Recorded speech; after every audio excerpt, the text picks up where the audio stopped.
안녕하세요. 이번 강의 내용은 조사방문론 2 챕터 3에서 제2장 표본조사 설계 과정입니다. 자, 그럼 강의 요약 보겠습니다. 표본조사 설계 과정입니다. 표본조사가 적합하다고 판단했다면 이제 어떻게 표본을 추출할 것인가에 대한 설계가 필요합니다. 표본조사의 프로세스는 다음과 같습니다. 우리가 표본조사를 실행할 때 모집단을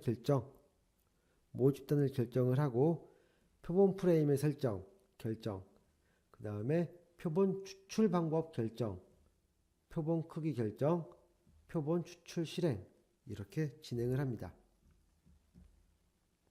그럼 모집단의 결정에서 말해볼까요? 모집단이란 연구하고자 하는 이론상의 전체 집단이죠. 그래서 바람직한 모집단을 우리가 결정하기 위해서는 연구 대상이 되는 요소들의 전체 집합에 대한 이론적인 성격을 명확히 규정해야 됩니다. 이 모집단의 결정. 그 다음에 두 번째, 표본 프레임. 표집 틀이라고 그러죠.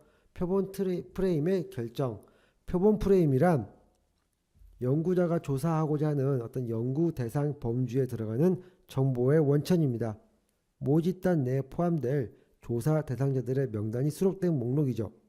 그래서 전화번호부 같은 이런 것들을 우리가 표본 프레임이라고 합니다. 표본 프레임이 모집단과 같으면 아주 좋겠죠. 이상적입니다. 표본이 모집단의 특성을 잘 반영하지 못할 때 우리는 또 표본 프레임 오류라고 합니다. 표본 추출 방법의 결정, 어떻게 표본을 추출할 것인가. 표본 추출, 표집이란 모집단에서 표본을 선택하는 행위죠. 모집단을 가장 잘 대표하는 표본을 어떻게 추출할 것인가 이거를 검토해 봐야 됩니다. 표본 추출 방법으로는 확률 표본 추출 방법, 비확률 표본 추출 방법 이렇게 크게 두 가지로 나누고요. 확률 표본 추출 방법에는 단순 무작위 추출, 층화 표본 추출, 체계적 표본 추출, 집락 표본 추출 이렇게 네 가지로 크게 나뉩니다. 비확률 표본 추출에는 편의 표본 추출, 판단 표본 추출, 할당 표본 추출, 눈덩이 표본 추출, 임의 표본 추출 이렇게 크게 5가지로 나눌 수 있습니다. 이 과정이 끝난 다음에 표본 크기를 결정을 해야 됩니다. 표본 크기가 많아지면 대표성, 즉 모집단을 대표할 수 있는 대표성이 아주 높아지지만 대신에 시간이나 비용이 크게 늘어납니다. 표본 크기가 커지면 어떤 추정치의 분산도 줄어들죠. 분산이 줄어들면 신뢰성도 올라가죠. 이 표본 크기는 그래서 함부로 아무렇게나 결정하는 게 아니고 모집단의 어떤 특성 또는 연구 목적에 따라서 달라집니다. 이 과정이 끝난 다음에 이제 우리는 표본 추출을 실행을 합니다. 이렇게 표본 조사 설계 과정에는 5가지 단계로 나누어지고요. 요 5가지의 순서도 시험 문제에 자주 나오니까 꼭 외워두시기 바랍니다. 꼭 시험 문제에 나와서만이 아니라 이 표본 조사의 설계 과정의 전체 과정을 이해하기 위해서도 이 5가지, 크게는 4가지죠. 표본 추출 실행은 그냥 실행만 하는 거니까요. 이 4가지의 어떤 제목, 이 어떤 특징이 있는지 이런 부분들은 꼭 암기해 두시면 좋겠습니다. 자, 이번 강의 시작하겠습니다. 표본조사 설계. 표본조사가 적합하다고 판단 후에 어떻게 표본을 추출할 것인가에 대한 설계가 필요합니다. 그리고 표본 추출은 연구 목적, 어떤 문제, 자료 분석, 해석 등 연구 과정상 관련된 모든 측면을 고려하여 수행되어집니다. 표본조사 프로세스, 아까 요약하면서 암기하시면 좋다고 그랬죠. 암기 꼭 해놓으시라고 그랬죠. 모집단의 결정, 표본 프레임의 결정, 표본 추출 방법 결정, 표본 크기 결정, 표본 추출 실행 이렇게 5가지 단계에 의해서 진행이 됩니다. 첫 번째, 모집단의 결정입니다. 자, 모집단을 결정한다는 건 어떤 의의를 가지고 있을까요? 모집단이란 무엇일까요? 모집단이란 연구하고자 하는 이론상의 전체 집단이며 우리가 규명하고자 하는 집단의 총체이다. 예. 우리가 뭔가 알고 싶어하는 전체 집단입니다. 이 모집단. 그래서 모집단은 명확하게 규정이 되어야 합니다. 두리뭉실하게 뭐 어떤 집단 이렇게 하면은 정확한 연구 결과를 우리가 알 수 없습니다. 연구자는 인구 통계학적 특성을 바탕으로 지역적, 시간적 한계를 적절히 반영하여 모집단을 선정할 필요가 있습니다. 연구 대상을 명확히 하여 조사의 대상이 되는 집단의 혼돈을 없애고, 말씀드렸죠. 이 모집단을 아주 명확하게 규정을 해야 됩니다. 그리고 표본으로 추출될 수 있는 집단의 단위를 명확하게 정의해서 표본 집단의 특성 차이로 인한 결과 해석의 오류를 막을 필요가 있다. 무슨 말이죠? 모집단과 표본, 전수조사와 표본조사의 이 차이에 대해서 우리가 오류가 발생한다고 그랬죠. 자, 이 집단의 단위를 명확하게 정의를 해줘야지만 그나마 이 표본 집단의 특성 차이와 이 모집단의 특성 차이에 의한 어떤 오류가 줄어들 수 있다는 것입니다. 그래서 연구 대상 명확히 해줘야 됩니다. 그리고 표본으로 추출될 수 있는 집단 단위도 명확하게 해줘야 됩니다. 바람직한 모집단을 결정하기 위해서는 연구 대상이 되는 요소들의 전체 집합에 대한 이론적인 성격을 명확하게 규정을 해야 됩니다.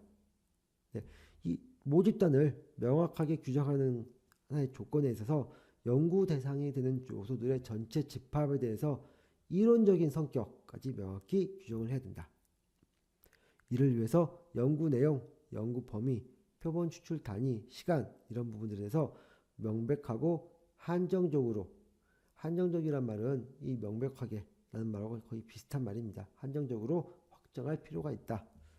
모집단 선정을 위한 요인으로는 뭐가 있을까요? 그래서 정확한 모집단 선정을 위해서는 연구 대상, 뭘 연구할 것인지 명확해야 되고요. 표본 추출 단위 명확해야 됩니다. 그리고 연구 범위, 시간과 공간 이런 거를 다 고려해서 모집단을 선정을 해야 됩니다. 자, 두 번째로 표본 프레임, 표지 틀 결정. 표본 프레임의 개념은 뭘까요? 표본 프레임이라는 것은 연구자가 조사하고자 하는 연구 대상의 범주에 들어가는 정보의 원천입니다. 모집단 내에 포함될 조사 대상자들의 어떤 명단이 수록된 목록, 즉 표본 추출 단위가 수록된 목록입니다. 예를 들면 전화번호부에서 우리가 끄집어내서 추출을 해서 연구를 진행하겠다라는 어떤 표본 프레임이 우리가 명확하게 있어야 됩니다.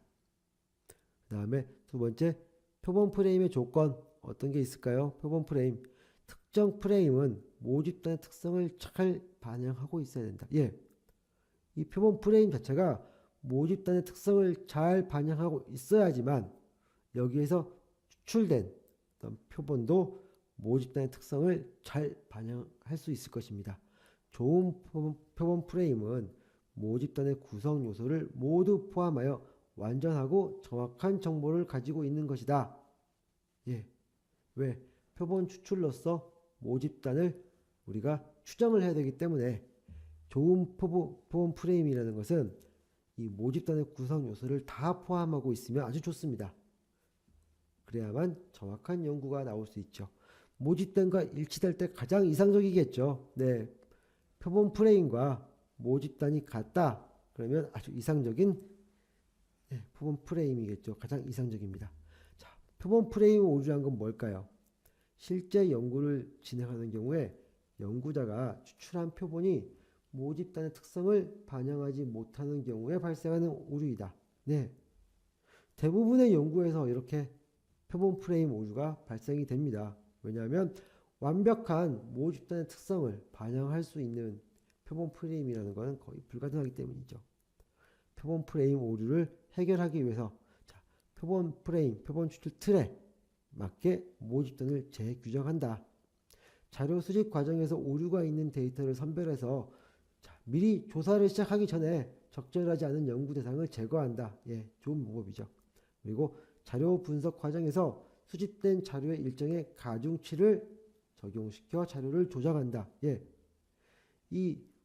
우리가 자료 분석 과정에서 수집된 자료가 이 모집단과 모집단의 특성을 아주 이상적으로 반영할 수 없다면 가중치라도 일정 부분 적용을 시켜서 자료를 조정해서 표본 프레임을 오류를 해결하는 것입니다.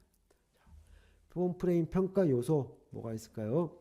표본 프레임 평가 요소로는 포괄성, 표본 프레임이 모집단의 특성을 어느 정도 반영하고 있는지, 추출 확률, 추출된 표본이 모집단의 특성을 어느 정도 반영하고 있는지, 효율성, 표본 프레임에서 모집단의 특성을 반영하고 있는 표본을 추출하는데 요구되는 노력의 정도, 이렇게 해서 표본 프레임의 평가 요소는 포괄성, 추출 확률, 효율성 이렇게 말할 수 있습니다. 표본 프레임과 모집단의 관계, 그리고 표본 프레임 오차에 대해서 한번 말을 해보겠습니다. 자, 표본 모집단과 표본 프레임 일치, 아주 이상적이라는 경우라고 그랬죠. 그래서 모집단 전체가 표본 프레임과 아주 일치한다. 예, 오차 전혀 없습니다. 가장 이상적인 부분입니다. 표본 프레임이 모집단 내에 포함됐다. 예, 모집단이 이렇게 있고요. 이 안에 표본 프레임이 들어가 있습니다. 어떤 보험사에 가입한 고객을 대상으로 만족도 조사를 시행하려고 한다. 어떤 A 보험사에 최근 1년 동안 가입한 고객 명단을 표본 프레임으로 사용할 경우에 사용하여 표본을 추출한다. 예, 오차가 발생할 수 있습니다. 왜? 완벽하게 이 표본 프레임이 오차를 반영하지 못하고 있지 않습니까? 그래서 오차가 발생합니다. 모집단이 표본 프레임에 포함될 경우도 있습니다. 모집단이 이렇게 되어 있는데 표본 프레임이 이렇게 크게 되는 경우도 있습니다. 그러면 모집단에 포함되지 않은 변수들이 추출이 되겠죠. 그래서 오차가 발생할 수 있습니다. 모집단과 표본 프레임이 일부 일치, 이것도 마찬가지입니다. 모집단은 이런 경우고요. 또 표본 프레임이 이런 경우. 그래서 일부만 일치할 경우에 모집단의 특성을 반영할 수 없는 어떤 그 요소들이 추출이 됩니다. 그러면 이쪽 비인 부분에 모집단의 특성을 가지고 있는 요소들은 요 표본 프레임 안에서 추출이 되지 않겠죠. 그러면 모집단의 특성을 전혀 반영할 수 없는 우리가 이런 요소들은 전혀 반영을 할 수 없습니다. 그래서 오차가 발생합니다. 표본 추출 방법, 표집 방법, 결정. 자, 표본 추출 방법이라는 건 어떤 걸까요? 자, 개념. 표본 추출이란 모집단에서 표본을 선택하는 것이다. 그렇죠. 표본 추출이라는 것은 어떤 모집단에서 표본을 빼내는 것입니다. 적절한 표본 추출 틀, 표본 프레임이 선정이 되면 표본 프레임이 이렇게 선정이 됐습니다.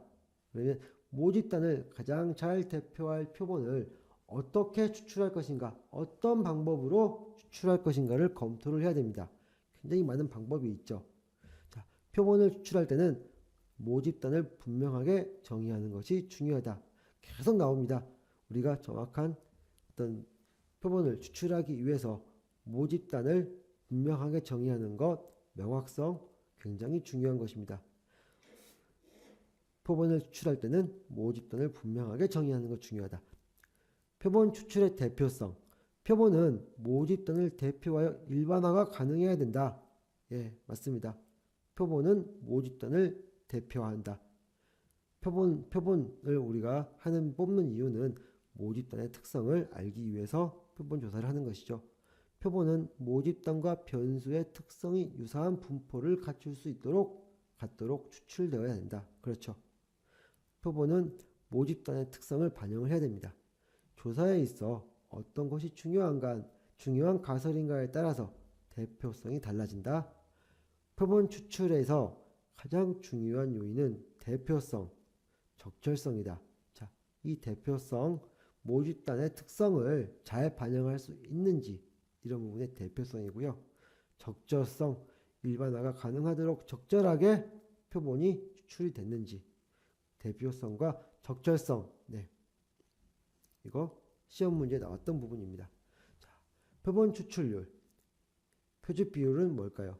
모집단의 크기에 대한 표본 집단의 크기이다. 네, 비율이라고 그랬죠. 모집단이 이렇게 돼 있으면 표본을 이렇게 뽑아냈을 때 얼마, 어느 정도 표본이 뽑혀 있는지 이거를 표본 추출률이라고 합니다. 모집단 수에 대한 표본 수의 비율. 표본 추출률이 100%에 가까울수록 표집 오차는 0에 가깝게 된다. 예, 당연한 말이죠. 표본 추출률이 100%에 있으면 모집단 수에 대한 표본 수의 비율이 1대1이란 말이니까 다 뽑혔다는 말이지 않습니까? 그러면 표집 오차는 전혀 없겠죠. 표본 추출 방법. 네.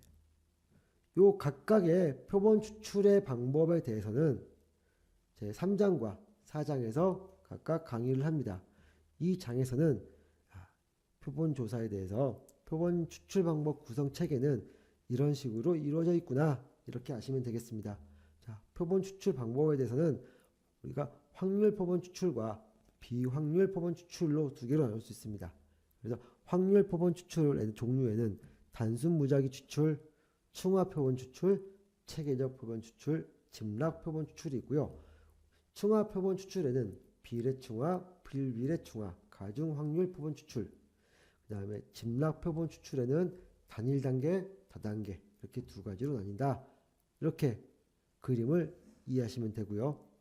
비확률 표본 추출 방법에는 편입 표본 추출, 판단 표본 추출, 할당 표본 추출, 눈덩이 표본 추출, 임의 표본 추출 이렇게 5가지가 있다.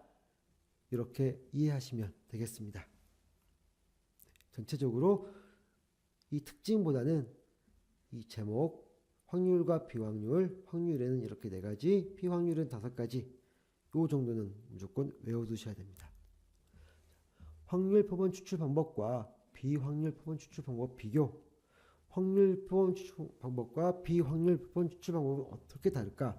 자, 확률 표본 추출 방법은 대상의 모집단의 특성을 반영하고 있는 어떤 그 표본일 확률이 알려져 있을 때 표본의 확률이 대상이 비확률 표본 추출 방법은 대상의 모집단의 특성을 반영하고 있는 표본일 확률을 알 수 없을 때 네, 이렇게 틀립니다. 자, 확률 표본 추출 방법 무작위적, 비확률 인위적. 이거 자꾸 좀 헷갈리는 부분이 있는데요. 이 비확률이라고 하니까 좀 글씨가 길어서 무작위적이라고 이해를 하시는 분도 계세요. 확률이니까 인위적. 그게 아니고요. 확률 표본 방출, 확률이니까 우리가 이 하나의 집단에서 무작위로 추출을 하는 것입니다. 예, 확률 표본 방식이니까. 비확률은 확률이 없잖아요. 그러니까 인위적으로 끄집어내는 것입니다. 이렇게 이해를 하셔야 됩니다. 자, 확률 표본 추출 방법 구성원들의 명단이 기재된 표본 프레임이 있습니다. 표본 틀이 있다. 비확률 표본 추출 방법 표본 프레임이 없습니다. 그 다음에 모수 추정하는데 편차가 없습니다. 확률 표본 추출 방법에는요. 비확률 표본 추출 방법에는 모수 추정에 편차가 존재할 수 있습니다. 자, 중요한 부분입니다. 확률 표본 추출 방법은 표본 분석을 진행을 해가지고요. 일반화가 가능합니다. 이론에 일반화가 가능하다는 것이죠. 근데 표본 분석 결과에서 비확률 표본 추출 방법은 일반화에 제약이 있습니다. 자, 많이 나오는 부분입니다. 표본 오차, 우리가 말하는 표본 오차의 추정이 가능하고요. 확률 표본 추출 방법에서는 비확률 표본 추출 방법에서는 표본 오차의 추정이 불가능합니다. 그리고 확률 표본 추출 방법 네, 일반화도 가능하고 뭐 표본 프레임도 있고 하지만 시간과 비용이 좀 많이 듭니다. 근데 비확률 표본 추출 방법은 시간과 비용이 적게 들죠. 자, 확률 표본 추출 방법 표본의 대표성의 확보가 가능하다. 그런데 비확률 표본 추출 방법은 표본의 대표성 확보가 어렵다. 그리고 확률 표본 추출 방법 모집단의 모든 요소가 뽑힐 확률이 0이 아니다는 전제가 있습니다. 예, 확률이니까 확률적으로 다 같으니까요. 확률이 0이 아닙니다. 모든 요소가 동일하게 뽑힐 확률을 가지고 있는 것이죠. 그런데 비확률 표본 추출 방법은 표본 크기와 무관합니다. 이런 확률이라는 부분이. 그리고 항상 완전한 것이 아니므로 표본으로부터 모집단의 특성을 추론하는 데 제약이 있다. 그런데 비확률 표본 추출 방법, 표본 오차와 아무런 관계가 없습니다. 이렇게 표본 추출 방법과 비확률 표본 추출 방법의 비교 꼭 암기해 두시는 게 좋습니다. 요거를 암기해 두셔야지만 시험 문제를 풀 때도 유리하고요. 다음 장에서 이어지는 3장과 4장의 확률 표본 추출 방법 등 여러 가지 이 확률 표본 추출 방법, 비확률 표본 추출 방법을 특성을 이해하는데 아주 유리합니다. 그래서 이 확률 표본 추출 방법과 비확률 표본 추출 방법의 어떤 비교, 이거는 꼭 암기해 두시는 게 좋습니다. 암기할 거 그렇게 제가 말씀드리지 않았지 않습니까? 이거는 꼭 암기해 두시는 게 좋습니다. 표본 크기 결정입니다. 자, 표본 크기는 신뢰도를 일정하게 했을 때 허용된 범위 내로 들어가도록 설정해야 된다. 이 신뢰도가 있으면요, 표본 크기는 이 신뢰도가 허용된 범위 안으로 들어가야 됩니다. 표본의 대표성 어떤 관점에서 보면 표본 수가 많으면 당연히 대표성이 높아지겠죠. 그런데 대표성을 높이기 위해서 표본 수가 많아지면 당연히 시간, 비용 많이 들어갑니다. 그래서 이 표본의 수와 대표성, 역의관계가 존재합니다. 표본 크기를 늘리면 추정치의 분산이 줄어드는 효과가 발생합니다. 자, 표본 크기 결정 시 고려사항. 표본 크기는 무작위적으로 연구자가 마음대로 정하면 좋겠지만 대표성, 시간, 비용 여러 가지 문제가 발생합니다. 그래서 모집단의 어떤 성격에 따라서 고려도 하고요. 아니면 연구 목적이나 방법에 따라서도 고려합니다. 모집단 규모나 표본 크기가 비례하지 않는 경우에 표본은 커야 된다. 네. 그리고 집단의 이질성이 크면 그만큼 표본의 크기가 커져야 된다. 집단이 동질성이 크다면 표본은 조금만 뽑아도 충분히 연구를 할 수 있습니다. 하지만 이 모 집단 자체가 이질성이 크다면 일단 많이 뽑아봐야죠. 같은 동질의 그 요소로 되어 있지 않으니까 많이 뽑아서 그 중에서 걸러내서 우리가 연구를 진행을 해야 될 것입니다. 그래서 집단의 이질성이 크다면 그만큼 표본 크기가 커져야 된다. 그리고 연구 목적과 방법에 따라서 표본의 집단의 크기에 따라 분석 방법이 달라진다. 네, 집단의 크기가 어느 정도에 되느냐에 따라서 분석 방법은 굉장히 다양하게 달라집니다. 그리고 변수의 수가 많으면 표본이 커져야 된다. 변수가 많다는 것은 조사할 내용이 많다는 것입니다. 이 변수가 한 두 가지 돼서 어떤 하나의 연구 결과를 우리가 알아보는 거하고 변수의 숫자가 4개가 돼서 어떤 하나의 결과를 알아내기 위해서는 그만큼 표본을 추출도 많이 해야 되고 다양하게 해야 되겠죠. 그래서 표본의 크기가 커져야 됩니다. 변수의 수가 적으면 표본은 적게 하면 되고요. 변수의 수가 적은데도 불구하고 표본을 크게 한다면 시간과 비용을 쓸데없이 많이 들이는 거겠죠. 표본 크기를 결정하는 요인은 어떤 게 있을까요? 굉장히 많죠. 표본 크기를 결정하는 요인들. 자료 수집 방법, 모집단의 어떤 동질성 여부가 말씀드렸죠. 여기서 변수가 많으면 표본도 커져야 되고, 그 다음에 집단의 이질성이 크면 표본도 커져야 되고, 당연하게 꼭 외우실 필요는 없습니다. 우리가 공부해 와가지고 오는 과정에서 다 한 번씩 말씀드렸습니다. 모집단의 동질성, 이질성이라도 말씀드릴 수 있겠죠. 동질성이 높으면 표본의 크기는 작아집니다. 또 연구 목적 말씀드렸죠. 모집단 성격, 연구 목적에 따라서 또 조사 유형, 유의 수준으로 대변되는 정확도, 돈, 시간, 또 오차의 한계, 모집단의 표준 편차, 신뢰도, 또 모집단의 크기에 따라서 모집단 설명하는데 말씀드렸죠. 모집단 크기에 따라서 표본을 얼마만큼 뽑느냐. 또 모집단 크기가 작으면 굳이 표본을 뽑을 필요도 없다. 모집단의 인구 특성에 따라서도 달라지고요. 변수의 개수, 범주의 수라고 하면 이 변수의 개수에 따라서도 표본이 달라진다고 말씀드렸습니다. 또 독립변수의 카테고리가 세분화될수록 표본의 크기는 커진다. 독립변수의 카테고리가 세분화된다. 예, 변수의 개수가 많아진다는 뜻입니다. 이렇게 다른 말로 쓰는 것입니다. 그리고 사용하고자 하는 변수의 수가 많을수록 표본수는 커져야 된다. 예, 다른 표현으로 나왔죠. 집단별 통계치의 필요성에 따라서 표본 크기 결정이 됩니다. 굉장히 많은데 어떤 한 두세 개 정도의 개념으로 우리가 이해를 한다면 크게 외울 것은 없습니다. 표본 크기 결정 요인 살펴봤습니다. 그리고 표본 크기 결정 방법 두 가지가 있습니다. 신뢰구간 접근법이라는 게 있고요.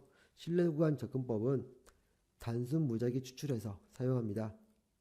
정규 분포값, 허용 가능한 표본 평균과 모집단의 평균 차이, 모집단의 표준 편차 이렇게 되고요. 가설 접근법, 1종 오류와 2종 오류의 최대 허용치를 정하고 이를 통해 표본의 크기를 결정한다. 이렇게 있습니다. 이 1차 실기 문제에서는 이런 계산 방법이라든지 뭐 기수라 이런 문제 나오지 않습니다. 표본 크기 결정 방법에 대해서는 신뢰구간 접근법과 가설 접근법 이렇게 두 가지가 있다. 이렇게 이해해 주시면 되겠습니다. 이것으로 이번 강의를 마치겠습니다. 감사합니다.